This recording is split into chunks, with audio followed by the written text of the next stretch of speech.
I got this reputation when I was in public accounting.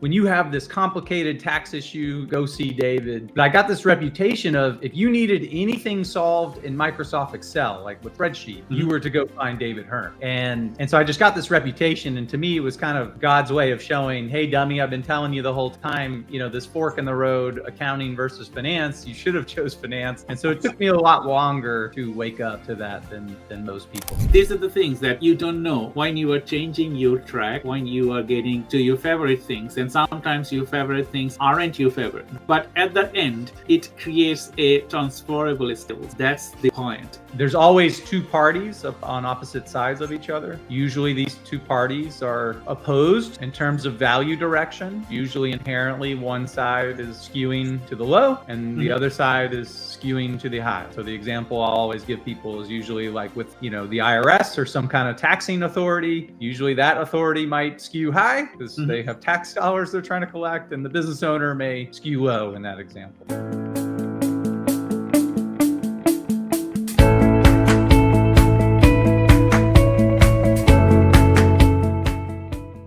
Hello everyone, welcome to the Innovator Circle podcast. I'm your host, Dr. Shah Siddiqui, CEO of Time Research and Innovation, GenZ Marketing Agency, and Chatbot AI. ICPcast is an initiative to bring innovative ideas, transformative insight, and forward-thinking methodologies for various industries, whether it is in technology, artificial intelligence, marketing, finance, lead generation, business advisory and development, tax and accounting, or sustainability. We bring you insights from some of the brightest minds, C-level executives, and industry leaders who are shaping the future. In today's episode, we are thrilled to welcome David Hern, CPA, founder, Sofer Advisors. He helps businesses navigate valuation, M&A, and exit planning with clarity and confidence. A seasoned valuation expert with credentials from Georgia Tech, Wharton, and Harvard, David brings decades of financial insight to every client's interaction, always with the heart of a teacher. Known as the Wow Guy, he supports founders through major decisions, whether it is selling a company, resolving a dispute, or planning for succession. David's mission is to run complex numbers into powerful people-first strategies that bring legacies, not just a balance sheet. So today, our topic is David Hern on valuation, exit planning, and the true story behind the numbers. So to all our viewers, get ready for practical strategies, insightful discussion, and fresh ideas to grow you, succeed, and make an impact.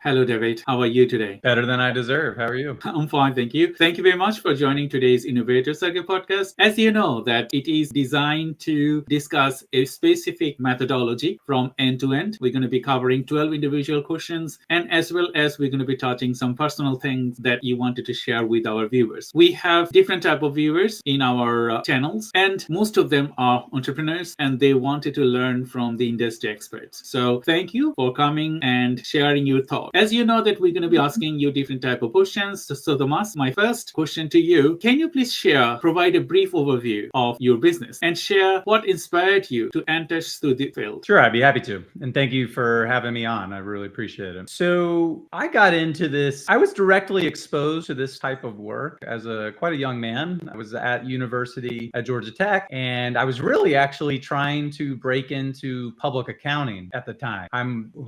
Our fight song at Georgia Tech is about becoming a hell of an engineer. So I'm one of the few folks to go to that school and not want to study engineering, but rather woke up and decided he wanted to be an accountant of all things. And so all of my opportunities, though, throughout school, in terms of internships and co-ops and these kinds of arrangements, were in finance. And the doors were opening very easy for me in finance. And it felt like it was much harder to get those same doors to open in public accounting. And so I was using those internships as a means means to get to accounting. And I had not one, but two different internship, valuation related services. And long story short, I ended up going into public accounting and getting the CPA licensure, as you mentioned in your introduction. And it wouldn't be until I fell back into this. So I was directly exposed, but I remember a conversation with my father where he said, well, son, is this what you want to do with your career? When I was a lowly intern. And I said, I didn't just say no, I said, hell no to my dad at the time. And so it's life has a funny way of working out. And what I would say is I got this reputation when I was in public accounting, not, when you have this complicated tax issue, go see David, but I got this reputation of if you needed anything solved in Microsoft Excel, like with spreadsheet, you were to go find David Hearn. And so I just got this reputation. And to me, it was kind of God's way of showing, hey, dummy, I've been telling you the whole time, this fork in the road, accounting versus finance, you should have chose finance. And so it took me a lot longer to wake up to that than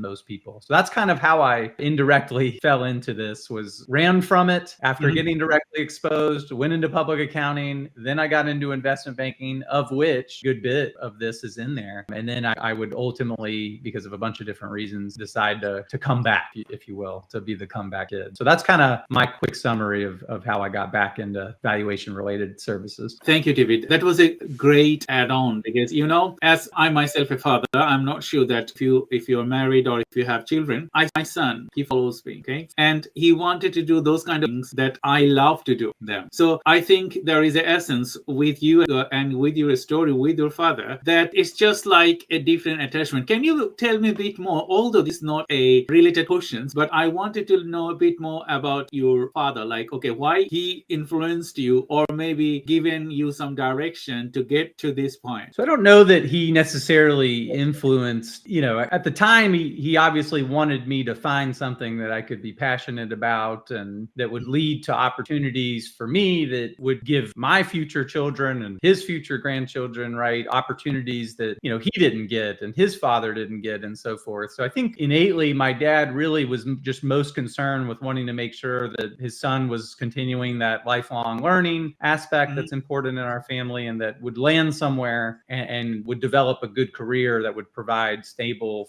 financial footing and being rewarding and that I would enjoy it. And so if anything, I think my father may have pressured me to maybe go a different route in finance because of the monetary resource. So because I do remember we had a bit of a debate on whether I should go into public accounting or not. But I felt like it would have been much easier to go, if you got the CPA license, it was much easier to pivot into finance than it would be if you got the CFA and then tried to pivot to become an accountant later. So I felt like, if anything, even if I didn't end up with staying in the CPA world, it will give me the kind of base knowledge I would need to be successful in finance. And that is ultimately what proved to be true. And a big reason why I left public accounting was it's very backward looking. I mean, you're spending most of your day reporting things that happened in the past. I liken it to driving a vehicle. Usually you don't last very long if you're just staring in the rearview mirror. You're looking at the wrong place. You're supposed to be looking out the windshield. Whereas finance for me, where it's much more future oriented, much more about things to come and projections and these kinds of things. That's why I think it ended up being a much better fit for me long term than public accounting was at the time. Thank you, David. It was a pleasure to talking to you. And we decide what we wanted to be when we are younger, and then the track changes. When I was younger, like on my college age, I was in pure science, mathematics, physics, chemistry, biology, and this kind of thing. And then my situation changed, my thinking changed, and I wanted to be a filmmaker. Okay, so I came to the UK to do my film degree, and then after a couple of years, I had a brain tumor surgery, and I realized after my surgery that I cannot hold or carry heavy stuff, and my eyes blurry. So what I did, I transformed that filmmaking degree to system engineering, studio production, and all other things to work on specifically brain work rather than front work. So these are the things that you don't know when you are changing your track, when you are getting to your favorite things. And sometimes your favorite things aren't your favorite. But at the end, it creates a transferable skills. That's the point. So within our network, we talk about transferable skills. Doesn't matter. You did something in your early career, some things that you are expert of, but rather you change your career. But everything that you combined at a stage, you could be proud of yourself because you can use that skills to do different things. Thank you very much for adding this valuable insight to our audience. And to everyone, you're watching ICPcast. I'm Dr. Shah and I have David Hern, CPA, Sofer Advisors. So my next question, could you please discuss the key issues in your industry and explain how your efforts making a difference for your clients and collaborators? Sure, I'd be happy to. So I'll start in reverse for those two components. And this is a big reason what attracted me to this field was we are making a direct difference in the lives of many business owners and or other stakeholders that are tied to these business owners. You know, I was attracted to where, depending on what number we come up with, whether that's a low number or a high number, doesn't matter for this story, but real dollars are at stake on the kinds of efforts and initiatives where we get brought in. So for some, it could be a business owner who's contemplating selling and they know this is the only time they're ever going to sell that asset or any asset like this. And so they want to get it right. Others, they're going through arrangements with their shareholders where they've got shareholders coming and going. Others, you know, their marriage is on the rocks and they've got one shot to separate amicably and get this done right. So what's inherent between all the different contexts and umbrellas in which we get brought in, whether they're happy or unhappy or lukewarm, there's always two parties on opposite sides of each other. Usually these two parties are opposed in terms of value direction. Usually inherently one side is skewing to the low and the other side is skewing to the high. So the example I'll always give people is usually like with, you know, the IRS or some kind of taxing authority. Usually that authority might skew high because they have tax dollars they're trying to collect, and the business owner may skew low in that example, right? So all of these situations we get brought in have real world impact, which is what I love about what we do every day. You know, the real things are in motion based on our report. Thank you very much, David. Yes, you know, when you talk about contribution, when you talk about adding value, the most thing is to create values that will give you a solid outcome for your client, not outcome for you, outcome for your client. That are real changes. So thank you very much for adding this to our conversation. My next question to you, who are the clients you aim to help and what key benefits do you deliver to them? Our clients typically are privately held business owners. They're usually in the lower middle market. So they're entrepreneurs. You know, if their business was to sell, it would sell for something in the $1 to $100 million corridor. So usually we say 7 or 8 figure, you know, enterprise values. But they're, to be honest, a lot of them are businesses that you would, you know, either ride your bike past or drive right past, and you wouldn't even realize they were there, and that they're creating many jobs and are super successful in all kinds of interesting industries. And so primarily we're brought in by these owners to help them analyze their baby, right? That they typically have, you know, this one business, although some are serial entrepreneurs and have multiple babies. But again, this is an asset that they built with blood, sweat, and tears and took time to grow and scale. And now they're at a tactical decision involving those shares. And businesses are illiquid interests, and so they're hard to value. There's not a public market of these privately held shares, and so there's a lot of differences of opinion on what those shares might be. I always think of like a coffee cup, you know, there's what I see as just some coffee cup, but yet if you made that cup and you own that cup and we were to both value these cups because you made it and you owned it, you would value that cup at $7.30. I would on average value that cup at $3.45. And so there's this inherent notion that happens because we built it and we have so much emotions and endowment bias tied to this. We can have these events where there's differences of opinion on value. That's a great observation, David, because innovator myself, we always value things from our heart. And I have seen working with many innovators, like sometimes they overestimate their target or their business value. Sometimes they underestimate their business value. So as I work with many people, including my different wings of businesses and as well as varieties of people, it's sometimes quite hard to tell them like the valuation you're having is not appropriate. And you do not have different type of puzzle pieces that you can say, okay, I have a systematic approach and I have a knowledge approach. So my knowledge values this much because I have created those knowledge with this kind of things. And research shows that the value of my knowledge is this much. And other than that, some people, they would say they wanted to price tag on their systematic design or maybe price tag on their application. But those applications are not those application. They can have a price tag. Maybe they have application on WordPress. Okay. And sometimes they don't understand their WordPress application will not have that much value while they have a cloud application on their server or maybe something like that. So in those kind of circumstances, you might come across these kind of things. How do you match the value with the founder and with the company that you are selling? Yeah. So I always tell people, look, we bring people to tears. We just don't know if those are happy tears or unhappy tears until we get brought in, right? So when you talk about the overestimate of value or underestimate of value, that usually will lead to one of those two sets of tears. But so, yeah, I mean, look, we're going to approach this first from logic.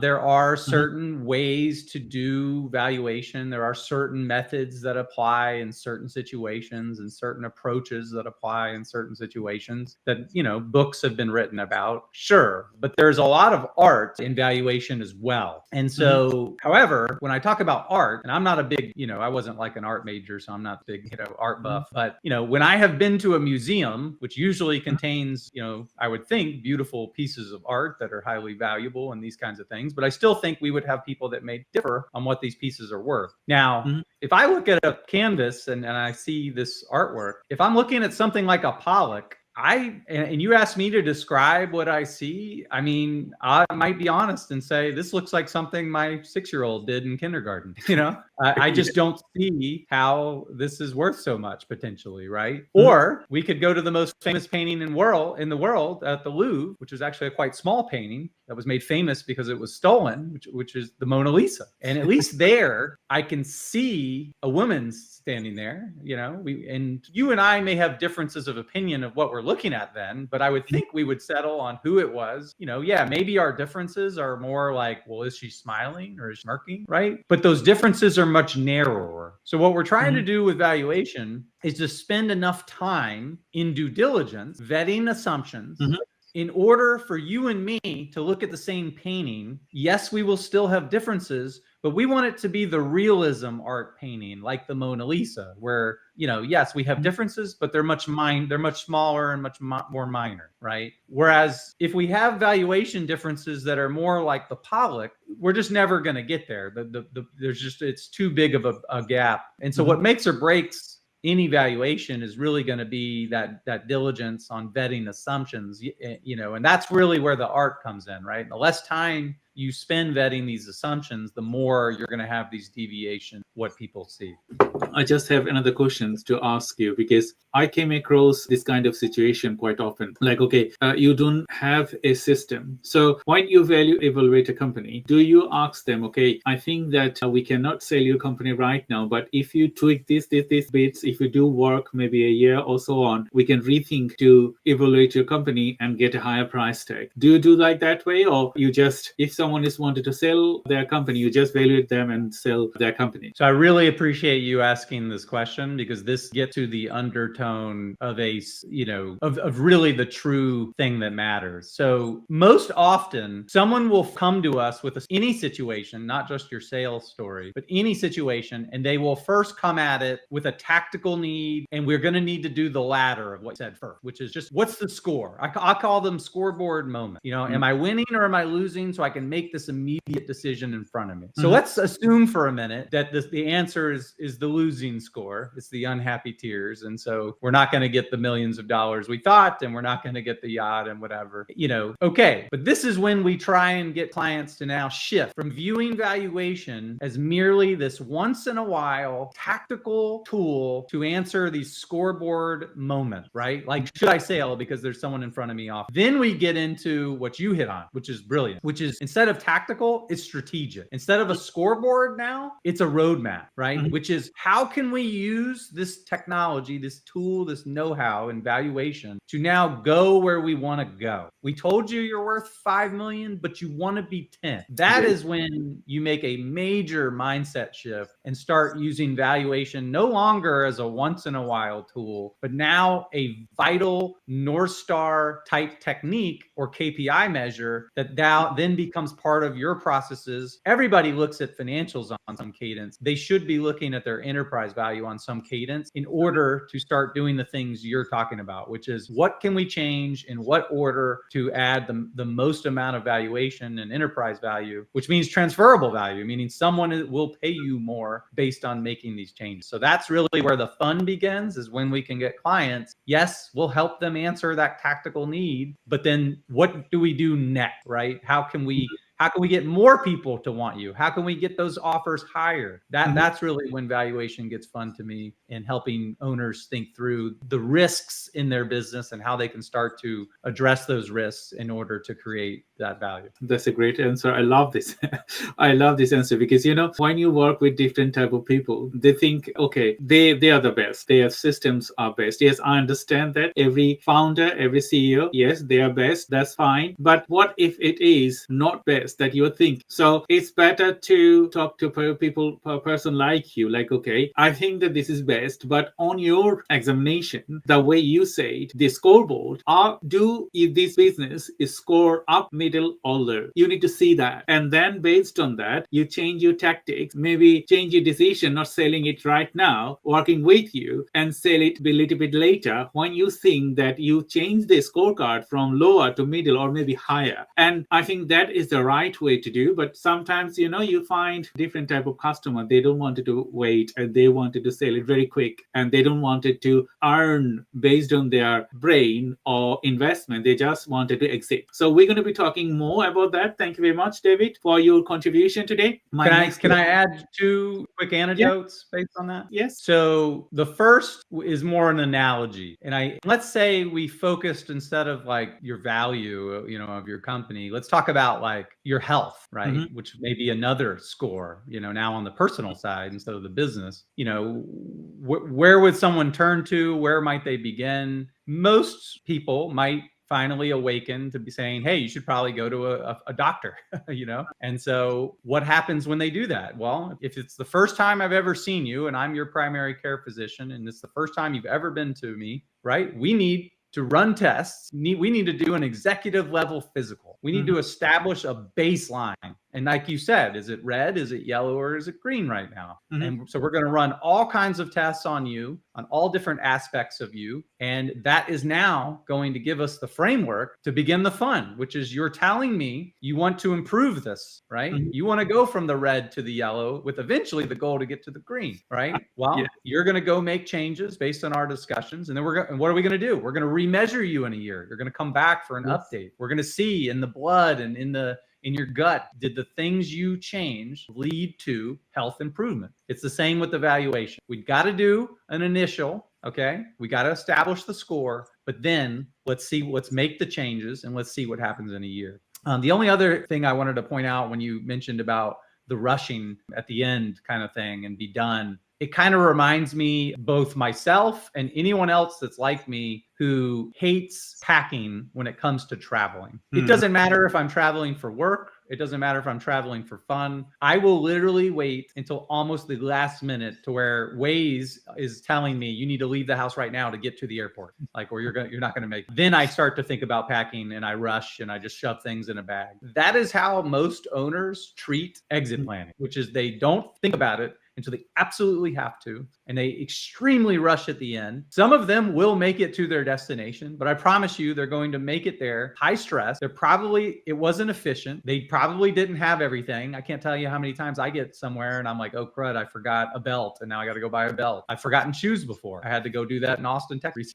So that's unfortunately the way people are handling exiting and value enhancement. And the statistics are showing it's not working. Statistics are showing that 70% don't sell, meaning nobody wanted to offer to buy that baby. And statistics show of the 30 who do, most people who do regret it, meaning it wasn't enough for whatever was, So again, I think we have an epidemic of this, and I'm here and practicing every day. And a big reason why we started our firm was to show people that there's a different way and trying to make a dent on these scary statistics. Thank you very much, David, for adding this value. Because, I was laughing when we're talking about it. I have a tendency that I will pack a week before because I don't want it, because I'm forgetful. Okay, I have short memory. So I will make a list and I will do all the things before 1 week before, that everything is set. And I know that what time is my travel to go to airport, what time I'm going to taxi, what time I'm going to this. So everything is lined up in a way. But if I compare that to my wife, she's just like last minute. Okay, so what she will do, sometimes she will forget her medication, sometimes she forget these things and that things. I said, okay, you see, I have everything, but you didn't pack it well. So you're going to be ending up not having those things with you. I can also see my brother-in-law, similar way. They will miss the train or miss the plane because they didn't plan ahead. So thank you for adding this, because I think most of the leaders in SME sector or in growth sector, it doesn't matter which sector you are in, they don't think strategically. Like, okay, they have a business, maybe they have huge amount of money, they wanted to invest it, and then that doesn't bother if they are losing or winning. That's not a race for them. But there are some founders, they think strategically, okay, to get to one stage to the next, that what are the valuation, how they can increase the valuation, talk to different people and make it happen at the right time, at the right way. Thank you. I just wanted to ask my next question to you. It's getting interesting. What makes your approach unique to helping clients achieving these outcomes? Sure. So one of the ways that make us unique on this is the world I came from is predominantly measuring themselves on a billable hour model, meaning every employee is tracking their time when they're working on client work and when they're working on non-client work. The firms view profitability where the project only took so many hours, basically, right? And if it took longer, then that per project profitability goes down, right? So the quicker you can get it done, more profit. But when you start going that route, and you rewarded people that way, it leads to change. And so what happens are people rush. And I know with my own children, they make mistakes when they rush. They don't tend to make as many when they don't. So that's the first thing. The second is, if this is really about, to truly get to the accuracy, and I'm going to buy your business, I'm going to spend a lot of time to make sure I am not making a huge financial mistake, and vice versa on the other side, right? And so it's all about time, and the more time we can spend, the better. But if that's not how you're tracking yourself, right? Because it's the inverse, right? If I do that, you're not making any money, right? And so we decided to, rather than make the billable hour the top, KPI measure for our people, we threw that out. It's much lower on our scoring, because we need to spend ample time. We need to ask questions that have nothing to do with the valuation at hand, so we can continue to add value to that client. Like, I may not need to know if you are, in a happy marriage to value that manufacturing company. However, I'm missing an opportunity to connect you to a family law attorney if you are having trouble, right? I'm missing an opportunity to enhance yourself, your family, and your business, right? And so for us, our competitive advantage is that we do have these lower than industry standard per project profit margins, because we're willing to spend more time in order to get rid of this potential garbage in, garbage out dynamic that a lot of these other firms have, because they're just viewing it as volume. I've got to churn these out. I'm on to the next. So they really don't get to know the business in such a way that in 2 years or 3 years, when that valuation is stress tested, often that valuation is very different from what the valuation that actually happened. And then the client realizes they got what they paid for. And that's the sad thing, is they don't find that out until much later, when the valuations are stress tested by the IRS or by a buyer or whoever. That's a great explanation, David. And I think all our viewers, they will like and wanted to hear more from you. So my next question before we go to our break, are partnerships part of your business model? And from your partnership perspective, what benefits make you an ideal collaborator? So if I understood the question correctly about our partnerships part of our practice, I believe the answer is yes. But again, it depends on how you mean this question. We're not a giant firm. We don't have 60 offices and 90 services and all this. And I don't want to be that. But what that means is I need to have, rather than direct solid lines to different business units within my Sofer Advisors entity, I need to have lots of dashed lines between different people and different logos. And so I have many, many dashed lines, informal lines between our company and other companies, which I would take to mean that I have these partnerships from legal to accounting to financial services to insurance to, coaching and so forth. So when we finally have that first inception valuation done, when the client now has been educated, not just on what their value is, but now is starting to make this mindset shift of using enterprise value as their North Star, now we can start to say, okay, what areas in this business need to be improved? And there's going to be certain areas that our firm, can do, but then there's going to be plenty that we can't. And so we need to have best of breed partnerships. For example, if we realize that your firm has a lot of IT concerns, then we're going to get you in front of, an MSP or a CISO or somebody to come in and clean up your IT infrastructure, right? Which again, is not going to be me, even though I did go to Georgia Tech, but again, I'm an accounting and finance guy. So, I've got to have these partnerships so we can bring best of breed logos in front of you to enhance different aspects of your baby. So again, when we get to the rest of the world, they see what we all see. Thank you very much, David. Thank you very much for your contribution today. So to all the viewers, we're going to go for a small break now, and we're going to be right back. I'm Dr. Shah Siddiqui, and I have David Hern, CPA, founder Sofer Advisors. So for now, we're taking a brief break before diving into some fantastic insights. Stay tuned. We will be right back.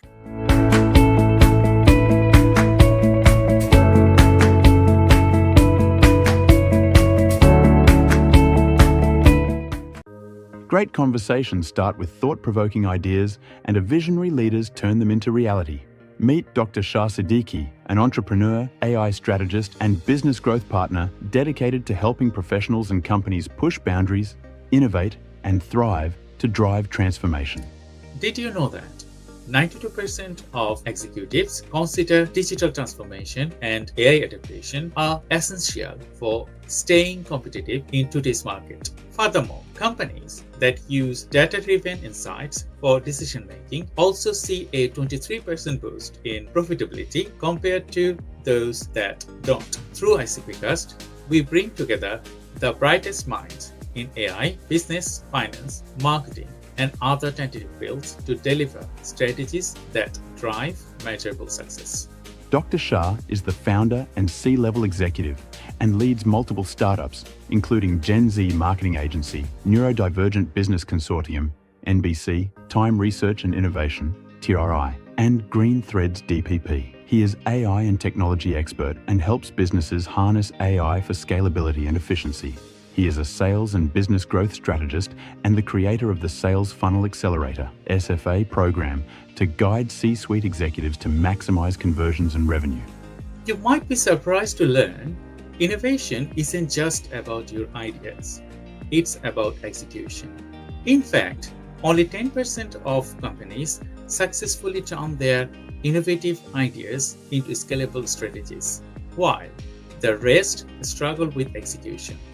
Businesses that focus on effective implementation rather than just ideation 3 times more likely to outperform their competitors.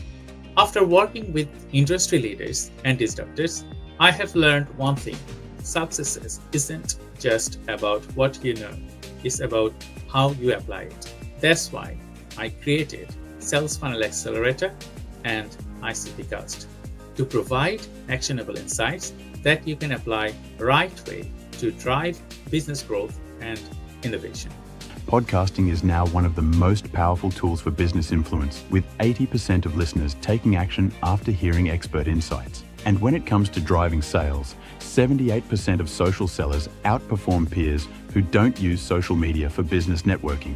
Are you ready to be the part of the conversation that is shaping the future of business?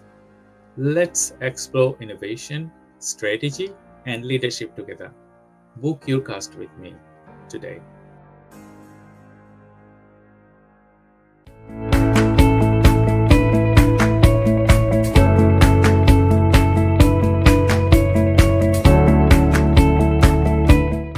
Hello, everyone. Welcome back to ICPcast. And I'm Dr. Shah Siddiqui, and I have David Hern, CPA, founder, Sofer Advisors. We got some exciting insights coming up. So stay with us as we dive deeper into the world of finance, technology, innovation. Let's get started. So David, thank you very much once again for your contribution today. And I know that the viewers, they're going to love this podcast when we start broadcasting it to our social channels, YouTubes, and social media. So my next question, are there any misconceptions about your industry that you wanted to share with our viewers and clarify? I mean, I've kind of hit on a big part of it. You know, sometimes you'll hear people say there's no science or it's all art and all this. And again, it's both. There is science. There are only certain answers on certain things. But yes, there is art too. But again, if we spend enough time looking at the facts, we should start to see the same picture, or at least the same direction of the picture. We may not get to the exact same dollar amount. And then again, I think the other big misconception is that this is just that once in a while thing you do every 10 years when there's this major event. And it's like, no, this is something that you should be doing regardless of any current and or future need from a strategic standpoint. So I think that is the biggest misconception, is this is just a tactical tool to be used once in a while, and we're missing major opportunities for that strategic roadmap level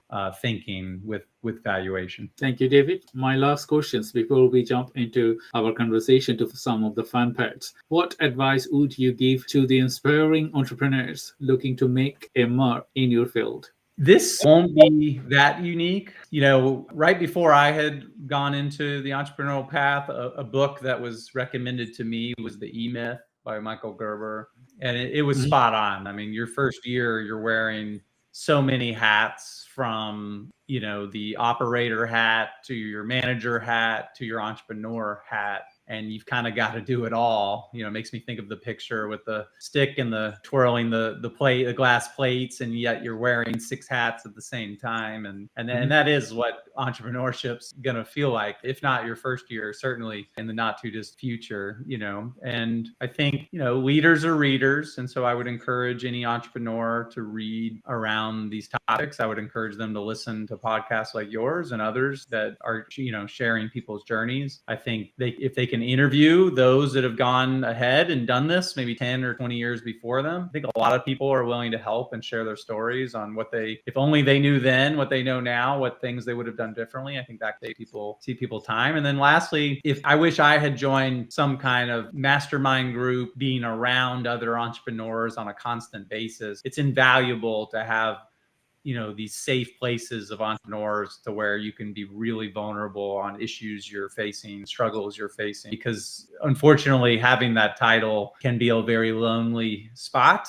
And a lot of your friends and family you can't turn to understand and empathize with certain things you're going through. And so I think it's instrumental to have that community, whether that's EO or Vistage or these kinds of networks. And I'd be happy to connect any of your listeners to those kinds of circles to help get them in a forum, in a safe place. Thank you very much, David. It was a great pleasure talking to you. Now is the fun part. So I'm going to ask you some questions. You might feel uncomfortable. That doesn't matter really. It's just for fun. Name a food that you hate to eat, but sometimes you eat them. So a food that I hate to eat, yet sometimes still eat it. It's interesting. As I've gotten older, all the foods that I used to hate, it's like my taste buds have changed a lot. And all of a sudden it's like, oh, I love these things now. Okay. But what I'll say is, when I do find something that I don't enjoy, a lot of times I can blend it. Meaning I have a fruit smoothie, and the fruit is so powerful, it can kind of overcome the taste of whatever that is, whether that was kale or a date or whatever. And so I've found that when I do have something that's maybe of the healthier caliber that I don't enjoy, if I just throw it into this cocktail of a fruit smoothie, with a lot of blueberries or other berries, then, I'm quote unquote eating it and still getting the benefits without, maybe looking like my children who just ate broccoli kind of thing. So, but for me, it would be something like that, like a kale or a date or some other vegetable type food in which, I'll just throw into a smoothie instead of eating it by itself. When you become lazy, what you mostly do? When I become lazy, what do I most do? So that's a difficult one for me because I'm one of these people who on vacation doesn't just sit there in the sun by the beach. I have to be moving like at all times. So when I start feel lazy, I start to get dressed and I start like moving. Like I have to move around and walk around and pace around. So I don't, it's kind of I think my wife would laugh at that question because I'm like the furthest thing from being lazy. I'm always looking to, be doing something with my time. And that's, again, that's a negative is I don't get to rest or enjoy the view of the summit. I hike up the 14,000 footer and rather than soaking in the view that I just earned, I'm looking at those mountains that are out in that view, thinking about that next challenge, which, is good and bad, but that would be my answer. I don't know that I inherently have I take with you what you're coming across because I can't take rest. That's not on my blood. Similar, if I have to do something all the time, even if I go for holiday is not for my, it doesn't matter really if I go for holiday, I have to do work. I cannot take rest. Something has to be always steering me to do something. And my wife, she will say, okay, you are on holiday and you are doing this. I said, I cannot stop. That's who I am. I cannot change it, but spend time maybe differently. So when I am bored, I go to do different work. Like I do woodwork, I do gardening, I do lots of other things. So if I'm in holiday, I will find something that is related to holiday, but totally not capturing my time in the other ways. But anyway, thank you very much for sharing this. My next questions, if I give you £1 million, what would you do with that money?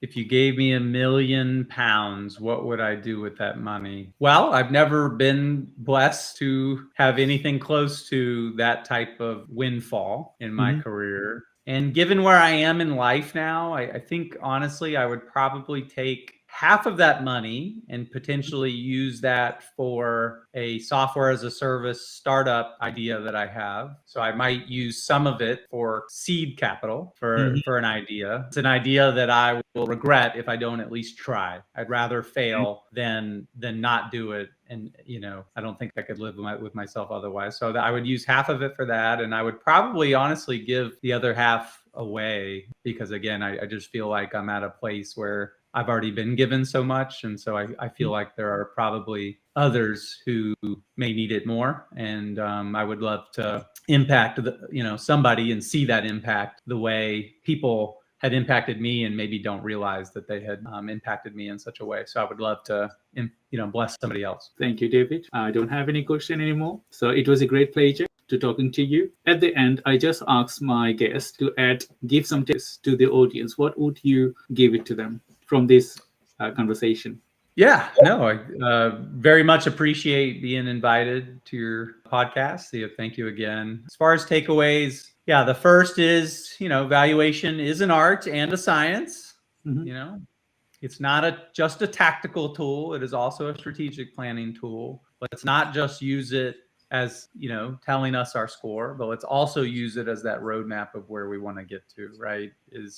We want to tell your unique story through the numbers, but we want that story to be a non-fictional story that the rest of the world also sees and does not see fiction. And if we can do that, as well as understanding that you are not the only stakeholder that needs to get this right, that we need to do this not just for you and your loved ones, but there's so many other stakeholders counting on you to do this right. And I think if we can adapt those two big shifts, that stakeholder view with that valuation North Star KPI view, then I think we are well on our way to achieving our life's work. Thank you, David. And thank you, everyone, for joining today's Innovator Circle podcast. We hope today's conversation with David Hern, CPA, founder, Sofer Advisors, have sparked some fresh ideas and provided valuable insights to elevate your business strategies. If you wanted to have a business exit or you wanted to grow your business to a stage that can be beneficial for you, your company, your employee, and the community. So thank you, David, for your contribution today. And I will ask and request to all our viewers, please subscribe to our newsletters, icpcast.com, share this episode with your network, leave a review it helps us inspire leaders like David and bring insights from their story, from their development. So like our page on LinkedIn and subscribe to our YouTube channel, Sales Funnel Accelerator, and behind the scenes, and as well as all the stories. Until next time, stay inspired, stay curious, and keep leading the way of innovation. Thank you, and bye-bye.